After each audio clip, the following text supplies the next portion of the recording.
예, 민법 및 민사특별법 강의 계속하겠습니다. 자, 이번 시간부터는 우리 교재 64페이지 불공정한 법률행위죠.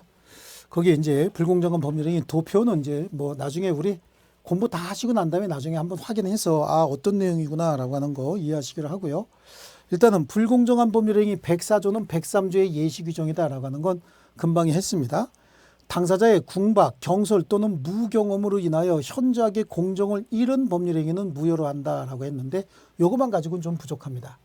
일단은 불공정한 법률행위를 하려면 급부와 반대급부 사이에 현저한 불균형이 있어야 된다. 여기는 객관적 가치가 이렇게 급부와 반대급부 사이에 현저한 불균형이 있었어야 되는데요. 이러한 불균형이 발생한 원인이 주관적으로, 이 주관적이라는 얘기는 항상 개인적인 사정을 얘기하는 겁니다.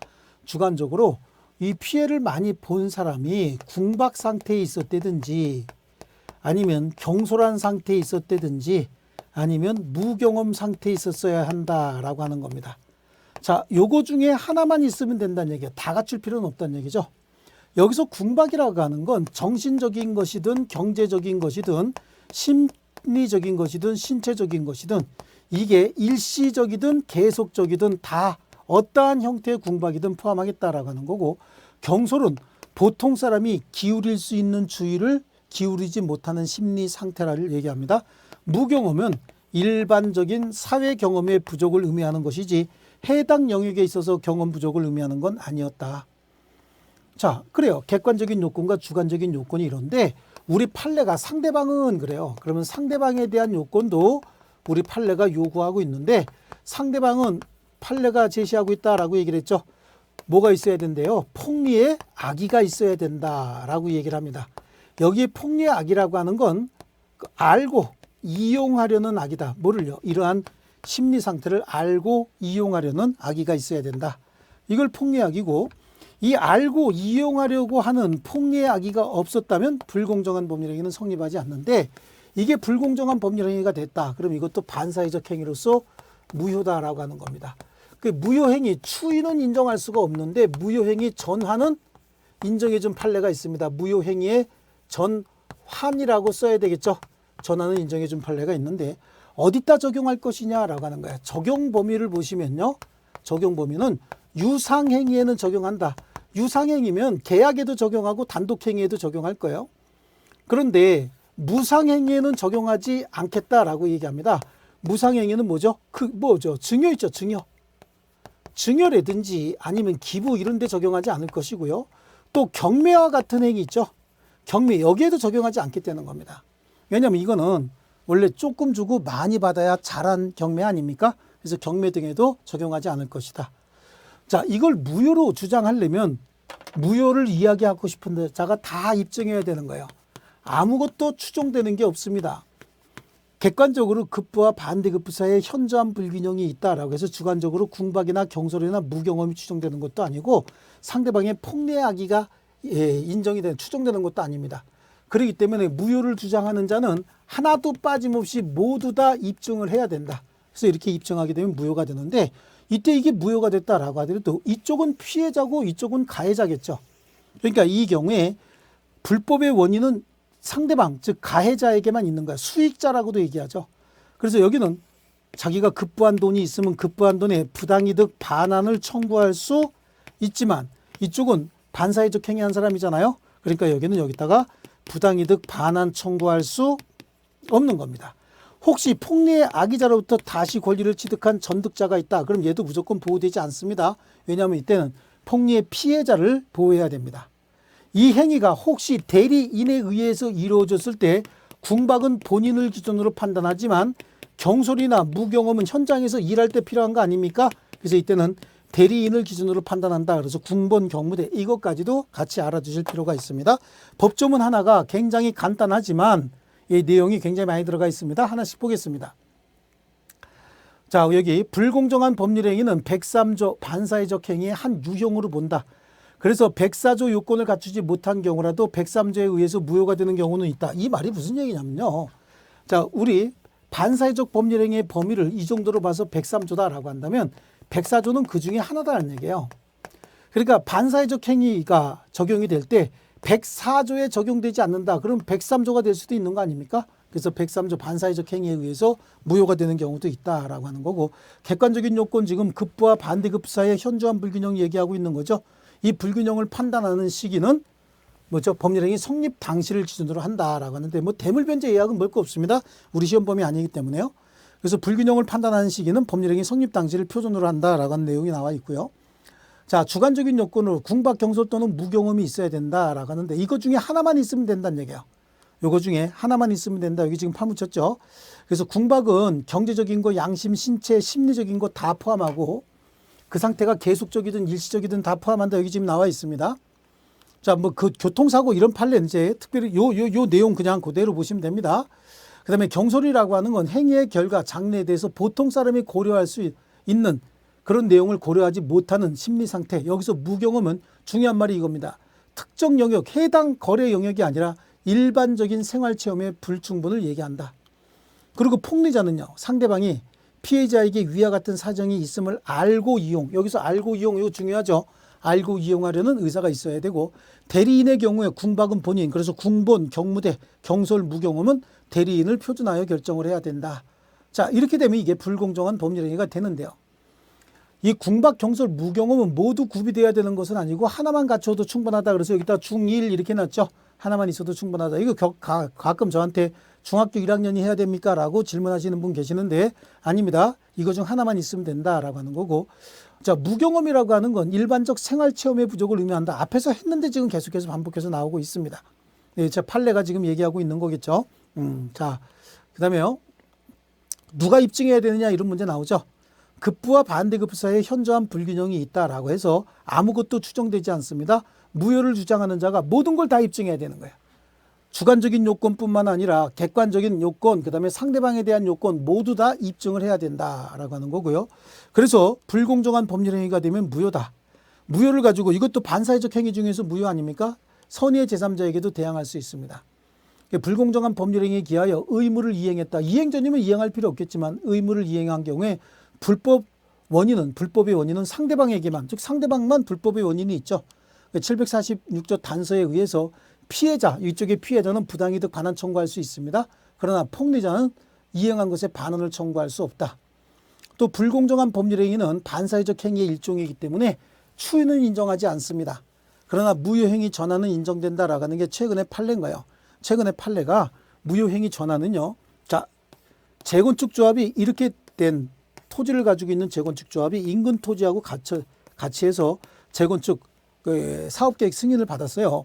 받았는데 이 부분이 10억짜리인데 50억에 팔겠다는 거예요. 땅 주인이. 내 땅 없으면 재건축 안 될 것. 이렇게 해서 이 재건축 사업계획 승인도 7년 만에 받았는데 이렇게 지금 악용을 하고 있는 겁니다. 이 나중에 가격의 대가가 현저하게 불균형을 이루는 바람에 불공정한 법률행위였는데 우리 판례가 그냥 10억으로 가격 조정해서 계약 체결해라. 그래서 무효행위 전환을 인정해 준 사례가 있습니다. 자, 그래서 적용 범위 어디를 보냐? 적용 범위는 계약, 유상 계약이죠. 계약뿐만 아니라 단독 행위에도 적용을 하지만 증여와 같이 일방적인 급부를 하거나 경매의 경우에는 적용되지 않는다. 그래서 증여 옆 밑에다가 가끔 갖다 나오는 게 뭐죠? 그냥 기부죠. 원래 증여가 기부인데 요것만 또 별도에서 가끔 한 번씩 등장하는 경우가 있어요. 그래서 기부에도 적용하지 않는다. 이렇게 한번 정리하시고요. 나머지 불공정한 법률행위와 관련돼서 우리 문제 하나 풀어보겠습니다. 불공정한 법률행위에 관한 설명 틀린 건데 궁박은 정신적, 심리적인 거, 신체적인 거 다 포함하고요. 무경험은 일반적 사회 경험의 부족을 의미한다. 대리인에서 의해 이루어진 경우엔 궁본, 경무대 때문에 급부와 반대급부 사이에 현저한 불균형이 존재하는지는 특별한 사정이 없는 한 법률행위 당시를 기준으로 판단한다. 그 다음에 급부와 반대급부 사이의 불균형은 피해자의 궁박, 경솔, 무경험 정도를 고려해서 당사자의 주관적 가치가 아니라 여기 뭐라고 돼 있죠? 객관적 가치라고 돼 있죠? 객관적 가치에 따라서 판단해야 된다. 그래서 답은 5번이 되겠습니다. 자, 이렇게 해서 우리 반사회적 법률행위까지 봤고요. 이번에는 이제 법률행위 해석이에요. 이 법률행위 해석이다라고 하는 건 법률행위에 반드시 있어야 되는 게 뭡니까? 의사표시죠. 그래서 법률행위 해석은 다른 말로 의사표시의 해석이다. 이렇게 이야기할 수 있어요. 그럼 의사표시 해석을 잠깐 보면요. 사람이 머릿속에서 생각하고 있는 이 관념을 의사라고 하죠.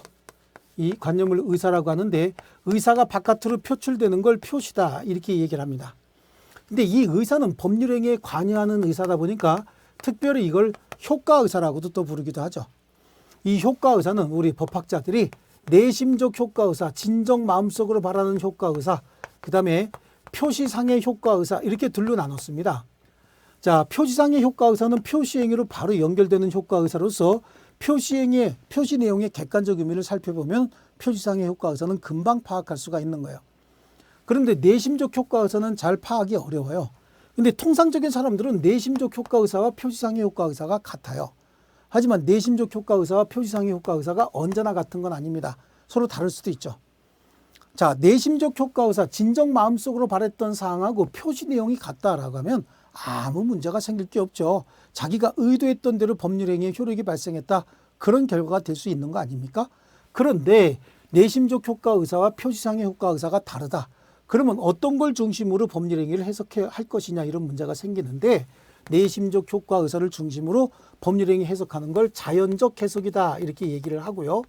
표시상의 효과의사를 중심으로 법률행위 해석하는 걸 규범적 해석이다 라고 얘기를 하는데 자연적 해석이나 규범적 해석이 끝났는데도 불구하고 서로 간에 분쟁이 생기면 이거는 보충적 해석도 필요하다라고 하는데 이 보충적 해석은 자연적 해석이나 규범적 해석이 끝나고 난 다음에 서로 간에 의사의 갭이 있을 때 하는 거예요.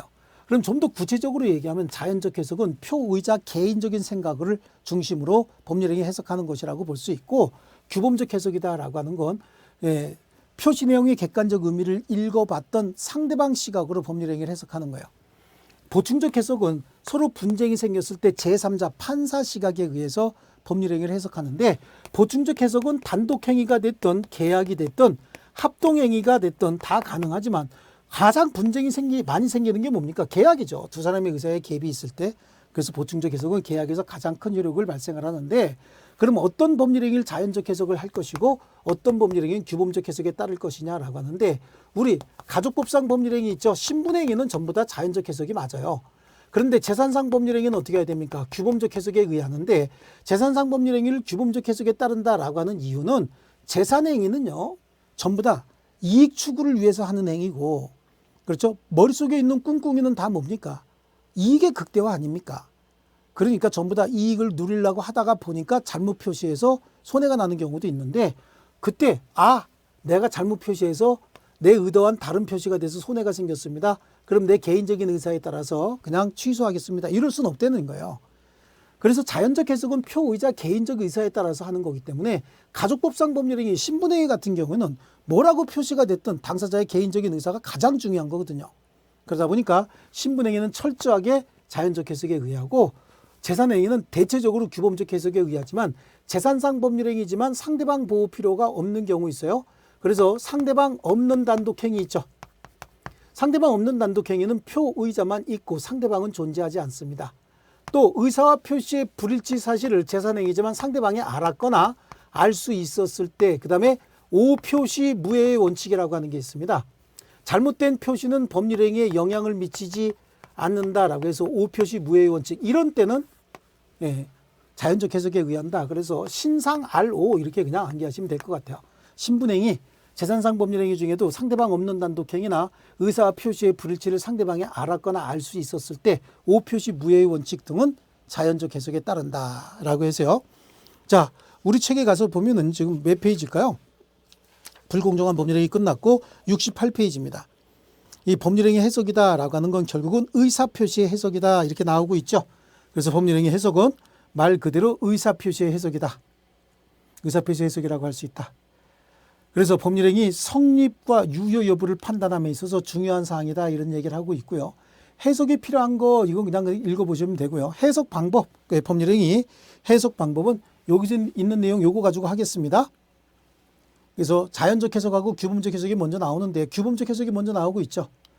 여기서 규범적 내심적 효과의사 표시 행위가 불일치하는 경우에 상대방 시각이다. 이건 상대방의 계약서를 읽어봤을 때 그 상대방 시각에 따라서 법률행위 해석하는 것이다 라고 하는 거고 대부분의 재산상 법률행위는 규범적 해석에 따른다.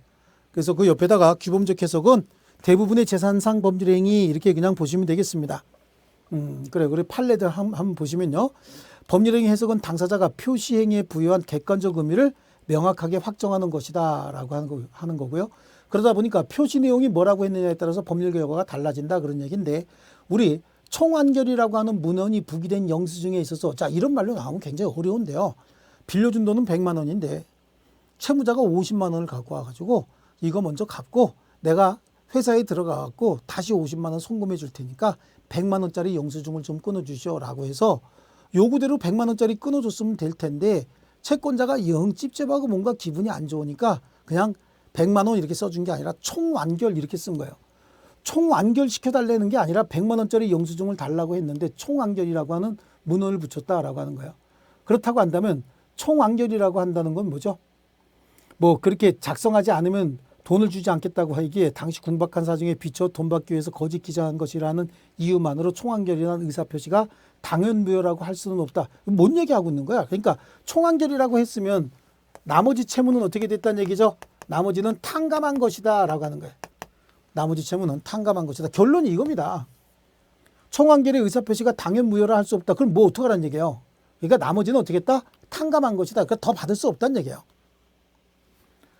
그 다음에 자연적 해석입니다. 자연적 해석은 표시된 문자나 어휘에 구속되지 않고 표의자 내심의 효과의사, 내심적 효과의사를 중심으로 법률행위 해석하는 것이다. 그래서 적용범위 어디까지? 적용범위는 신분행위. 예, 그래서 표의자 시각에서 표의자의 상대방이 존재하지 않거나 상대방 없는 단독행위, 또 상대방이 있더라도 보호할 가치가 없는 경우, 즉 상대방이 알았거나 알 수 있었던 경우에, 신분행위지만 재산상 법률행위는 상대방 없는 단독행위, 상대방이 알았거나 알 수 있었을 때 잘못된 표시일 뿐, 오표시 무효의 원칙, 이런 때는 자연적 해석에 따른다라고 하는데, 이 오표시 무효의 원칙은요, 판례를 제가 설명을 드리겠습니다. 갑하고 을이, 갑이 가지고 있는 이런 땅에, 갑이 두 필지의 땅을 가지고 있는데 요거는 A 토지고 요거는 B 토지입니다.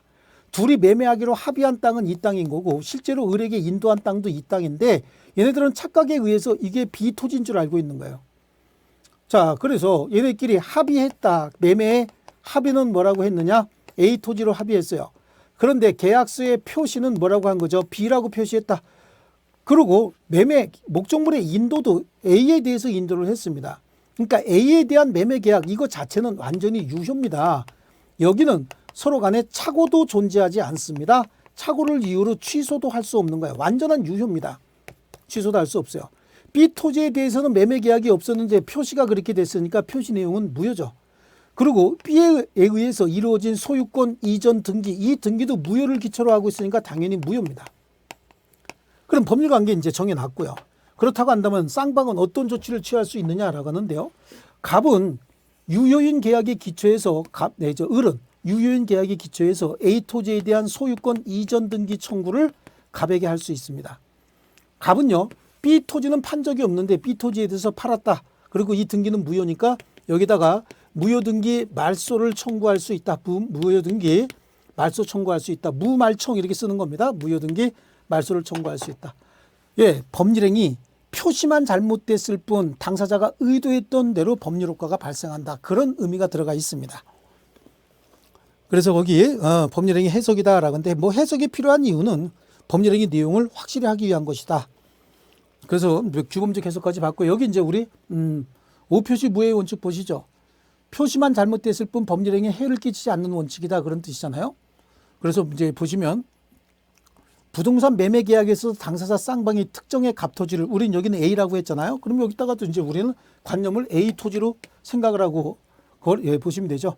매매 목적물로 삼았으나 지번 등에 관하여 착오를 일으켜 계약을 체결함에 있어서 목적 토지는 A 토지가 아닌 뭐로요? B 토지로 표시했다.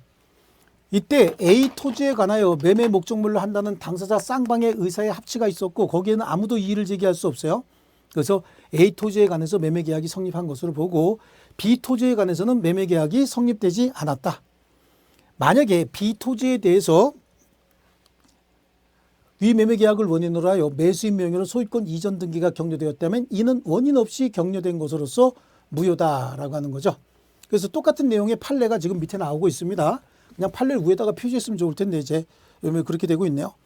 자, 그러면 여기서 끝나서는 안 되는 겁니다. 그럼 갑은 어떤 조치를 취할 수 있느냐? 무효등기 말소 청구할 수 있고, 을은 소유권 이전 등기를 청구할 수 있고, 추가적으로 알아야 될 게 이 A에 대한 매매 계약은 완전히 유효고 여기에는 착오도 없으므로 착오를 이유로 취소할 수 없다라고 하는 게 답으로 제일 많이 나왔던 내용입니다. 자, 우리 뭐 문제가 지금 하나가 나와 있는데 여기는 지금 여기 상대방이 알았거나 알 수 있었을 때, 즉 매매 계약을 얼마로 성립시킬 것이냐라고 하는 문제인데 미리 말씀을 드리면요. 어떤 물건에 대해서 98만 원에 매도하려고 했는데 계약서에다가 89만 원으로 기재했고 을이 이에 대해서 승낙을 했대요. 그 엑스토지 시가가 제곱미터당 158만 원으로 폭등하자 갑이 병에게 엑스토지를 제곱미터당 158만 원에 매도하고 소유권 이전 등기까지 해줬답니다. 이중매매한 것 같죠. 다음 설명 중 틀린 것은 그랬습니다. 자, 을은 갑과 병 사이의 매매 계약을 사기를 이유로 취소할 수는 없다 그래요. 사기가 아니죠. 사기가 될 수 없는 거 아닙니까? 처음부터 지금 표시를 잘못한 거 하나 하고 이중 매매를 했잖아요. 이중 매매도 원칙적으로 제2매수인 소유권 취득한다고 얘기했죠. 갑과 을 사이의 매매 계약은 특별한 사정이 없는 한 제곱미터당 89만 원에 성립한다. 왜 그럴까요? 특별한 사정이라고 하는 건 상대방이 실제 가격을 알았거나 알 수 있었을 사정이 특별한 사정인데 상대방이 알았거나 알 수 있었던 사정은 우리 문제 자체에 제시하지 않고 있습니다. 그래서 특별한 사정이 없는 한 제곱미터당 89만 원에 성립하는 거고, 을 명의로 이루어진 소유권 이전 등기 말소를 청구할 수 없다라고 하는데요. 여기서 을은 병 명의로 이루어진 소유권 이전 등기 말소 청구할 수 없다라고 했잖아. 이중매매 제2매수인 원칙적으로 유효라고 얘기했죠. 선악불문하고 적극 가담시만 무효가 되는 겁니다. 만일 갑과 을이 제곱미터당 98만 원에 합의했으나 제곱미터당 89만 원으로 기재만 잘못했다. O 표시였다는 얘기죠. 그러면 착오를 이유로 매매 계약을 취소할 수는 없다. 그래요. 이 말 참 많이 나옵니다. 만일 갑이 배임행위에 적극 가담한 병으로부터 선의의 정이 엑스토지를 취득했다. 배임행위에 적극 가담했으면 병명의에 등기는 무효고 이후에 전득자는 어떠한 형태든지 계약을 권리를 취득할 수 없죠. 계약의 유효를 주장할 수 없다. 앞에서 나왔던 문제하고 똑같은 거네요.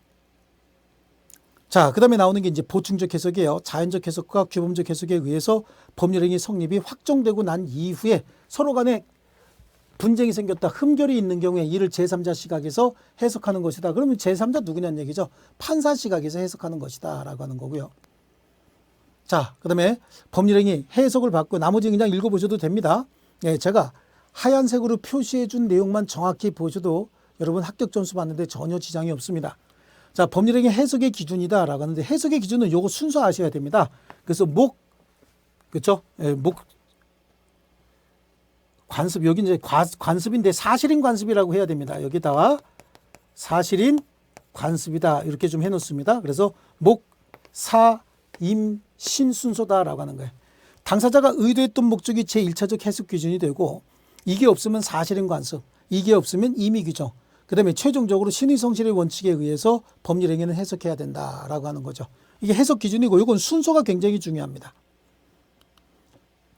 자, 여기서 사실인 관습이 뭐냐라고 하는데 그러니까 우리 민법상 용어가 사실인 관습이면 좀 사실인 관습으로 바꿔서 써 놓으셔야 됩니다. 자, 사실인 관습이다라고 하는 거 우리 앞에서 맨 첫 시간에 관습법과 사실인 관습을 얘기할 때 사실인 관습은 법은 아닙니다. 그냥 현실적으로 존재하고 있는 관행을 사실인 관습이다 이렇게 얘기를 하죠. 그래서 106조는 큰 의미는 없습니다. 법령 중 선량한 풍속 기타 사회 질서와 관계없는 규정과 다른 관습이 있는 경우엔 당사자 의사가 명확지 않을 때는 그 관습에 의한다라고 했으니까 임의 규정과 다른 관습이 있으면 사실인 관습이 우선한다. 뭐 그 얘기하고 있는 겁니다. 사실인 관습, 그 다음에 관습법하고 비교해야 되는데 자, 여기서 사실인 관습과 관습법의 관계. 사실인 관습은 관습이에요. 관습법은 법이고요. 입증 책임이 아까 다르다. 첫 시간에 했습니다. 첫 시간에. 입증 책임만 좀 중요한 부분인데 입증 책임 관습법은 법이므로 법관이 직권으로 조사해야 되는 게 원칙이에요. 하지만 사실인 관습은 당사자가 주장 입증하는 걸 원칙으로 합니다. 판례는 사실인 관습도 일종의 경험칙이므로 법관 스스로 직권에 의해서 판단할 수도 있다. 이런 얘기를 하고 있어요. 그러니까 제가 첫 시간에 얘기할 때 사실인 관습은 당사자가 주장 입증하는 걸 원칙으로 하되 경우에 따라서는 법관이 직권으로 판단하는 경우도 있다. 이렇게까지 해드렸고요. 뭐 관습법은 여기서 특별히 보실 건 없습니다. 자, 임의 규정 신의 성실의 원칙 민법 제2조에 관한 것이다라고 해서 법률행위 해석의 순서는 여러분 그냥 이겁니다. 당사자가 기도했던 목적이 분명치 않으면 사실인 관습, 사실인 관습마저 없으면 거기에 적용할 수 있는 임의 규정이 있느냐 없느냐 임의 규정. 그 다음에 임의 규정마저 없으면 신의 성실의 원칙 이 순서에 의해서 목사, 임신 요거를 잘 챙겨 놓으셔야 됩니다. 그래서 이렇게 해서 우리 법률행위 해석까지 이렇게 봤고요. 자, 그 다음에 한번 넘겨보시면요. 의사표시 이론이 나오죠. 의사표시는 매번 했던 내용이죠. 의사표시는 법률행위의 필수 불가결의 요소다라고 해서 이 의사표시에 관한 거는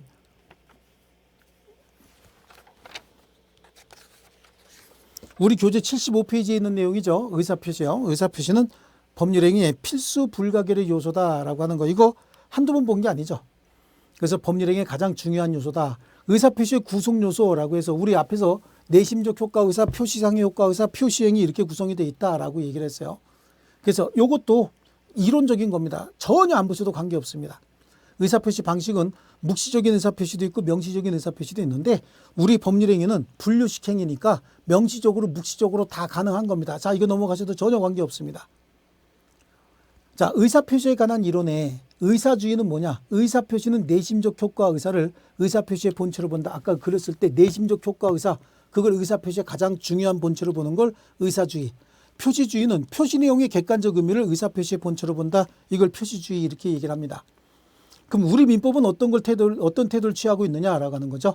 자, 우리 민법은 내심적 효과 의사와 표시행위가 일치하지 않는 경우에 극단적으로 의사주의나 표시주의 한쪽에 치우치지 않고 거래 안전을 해치지 않는 한도 내에서 표의자 진위를 존중하는 표시주의에 기운 절충주의를 취하고 있다. 그러나 가족법상 법률행위는 의사주의를 취하고 있다. 우리 아까 여기에서 보세요. 내심적 효과 의사를 중심으로 법률행위 해석하는 거 자연적 해석이라고 얘기했죠. 자연적 해석은 내심적 효과 의사, 즉 내 머릿속에 있는 당사자의 진위를 의사표시의 본체로 봤다. 이걸 의사주의라고 얘기를 하는 겁니다. 그리고 재산상 법률행위는 표시 내용의 객관적 의미에 따라서 이걸 표시주의라고 하잖아요. 그런데 우리 재산상 법률행위 민법상의 태도를 보면 민법은 재산법이라고 그랬죠. 재산관계는 표시주의라고 했더니 이것도 재산관계인데 그러다 보니까 표시주의가 대부분이고 의사주의를 일부 가미했다. 이걸 절충주의라고 하잖아요. 그래서 표시주의의 기운 절충주의다. 대부분이 표시주의고 일부 절충주의를 취하고 있다라고 하는데 가족법상 법률행위는 무조건 의사주의를 취하고 있다라고 하는 겁니다. 그래서 우리 의사표시 요소까지 봤고요. 이제 다음 시간에는 법률행위의 효력 발생 요건 중에서 마지막 파트 뭡니까? 일반적 효력 발생 요건 중에 마지막 파트 의사표시에 관한 내용. 의사표시는 정상적인 의사표시만이 효력이 발생한다라고 말씀을 드렸는데 그 부분에 대해서 공부하겠습니다. 자, 여러분 수고하셨습니다.